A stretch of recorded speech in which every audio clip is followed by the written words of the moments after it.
So this person is making a cleaner that can allegedly prevent mold and bacteria and clean everything, and they mix a bunch of stuff together. So first off, cinnamon sticks in the water. It's warm water. It's not hot enough to actually steep it and like actually get any benefits out.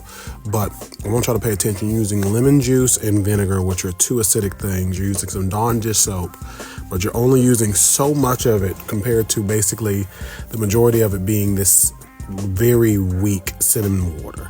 And you're putting 91% alcohol in, but you're only putting an ounce.